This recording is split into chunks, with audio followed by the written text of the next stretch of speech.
सारा। जैकब ने उसका हाथ अपने हाथ में लेकर कहा, तुम अपना आप मुझसे क्यों छुपा रही हो? क्या तुम्हें किसी काफिले से अगवा किया गया था? तुम किस बाप की बेटी हो? सारा कोई जवाब न दे सकी। जैकब चौंक उठा।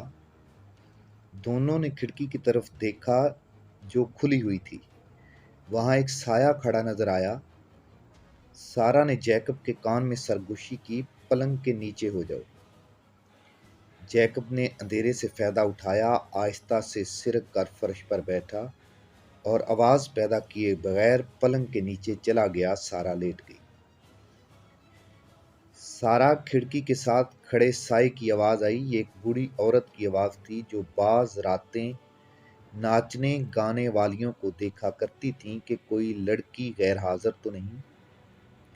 उसकी आवाज पर सारा ना बोली। औरत ने उसे एक और आवाज दी। सारा फिर भी ना बोली। औरत ने हुक्म के लहजे में कहा, सारा तुम सोई हुई नहीं हो, मुझे जवाब दो, कंदील क्यों बुझी हुई है?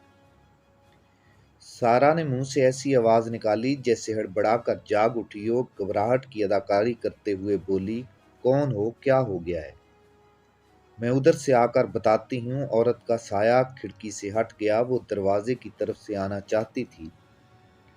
सारा ने झुककर जैकब से कहा, वो दूसरी तरफ से आ रही है, बाहर आओ और खिड़की से कूद जाओ।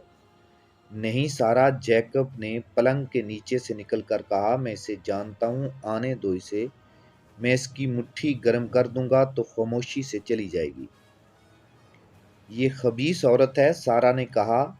ये दरपर्दा लड़कियों की दलाली करती है। तुम फौरन निकलो यहाँ से, वरना मेरा झूठ मुझे मरवा देगा। मैं उसे संभाल लूंगी। वो औरत अभी दरवाजे तक आई ही थी कि जैकब खिड़की से बाहर कूद गया। सारा ने कंदील जला दी।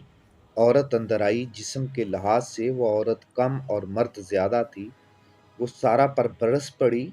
सारा ने उसे यकीन दिलाने की कोशिश की कि इस कमरे में कोई और नहीं था और वो शायद ख्वाब में बोल रही होगी। औरत ने उसे कहा कि ख्वाब में औरत की आवाज मर्द जैसी भारी नहीं हो जाया करती। ये क्या है? औरत ने झुककर पलंग के करीब फर्श पर गिरा हुआ एक रुमाल उठाया। ये गज भर लंबा और इतना ही चौड़ा कपड़ा था जो मर्द गर्मी से बचने के लिए सर पर डाल लिया करते थे।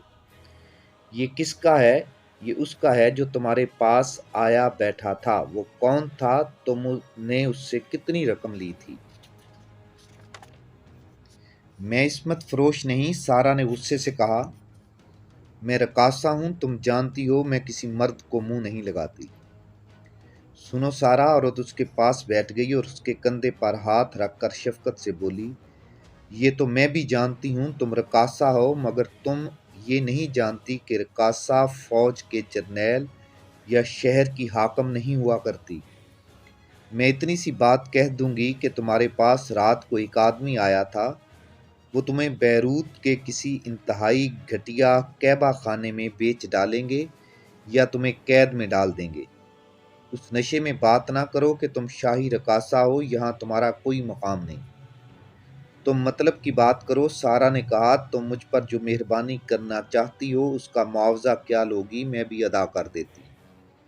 मैं तुमसे कुछ भी नहीं लूंगी। औरत ने कहा, मैं किसी और से मुआवजा वसूल करूंगी। तुम्हारी हाँ की जरूरत है। सारा उसका मतलब समझ गई। बाहर से शाही मेहमान आते ही रहते थे। इनमें ईसाई भी होते थे, मुसलमान भी। शाही हैसियत के मेहमानों की खातिर तवाज़ो के लिए लड़कियां मौजूद रहती थीं, लेकिन उनके साथ जो अमला आता था उन्हें इस किस्म की अय्याशी मुहैया नहीं की जाती थी। ये औरत उन लोगों से मिलकर उनके पास लड़कियां भेजा करती और मुंह मांगा मुआवजा वसूल करती थी। ये उसका खुफिया कारोबार था। बादशाही मेहमान ऐसे होते थे जो सरकारी तौर पर दी हुई लड़की से मुतमईन नहीं होते थे। ये औरत दरपर्दा महल के एक दो मुलाजमों के जरिए उनकी ये ज़रूरत पूरी करती और इनाम लेती थी।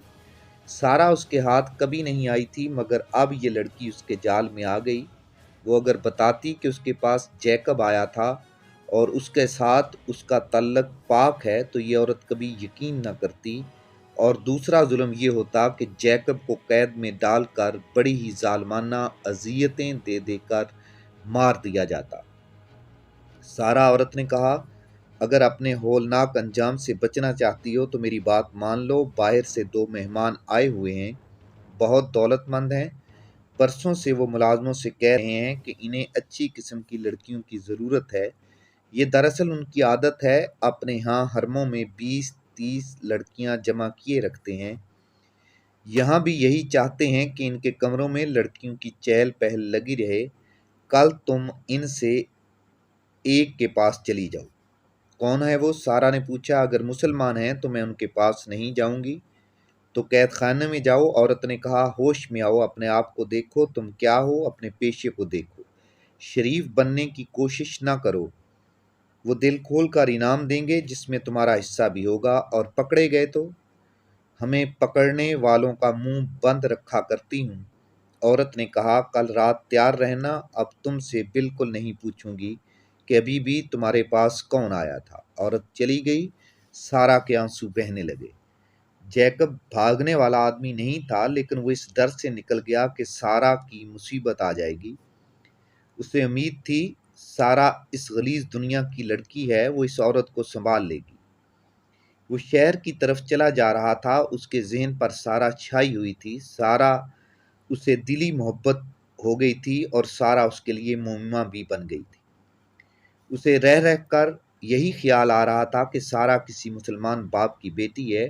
وہ چلتے چلتے شہر کی تنگ و تاریک گلیوں میں داخل ہو گیا۔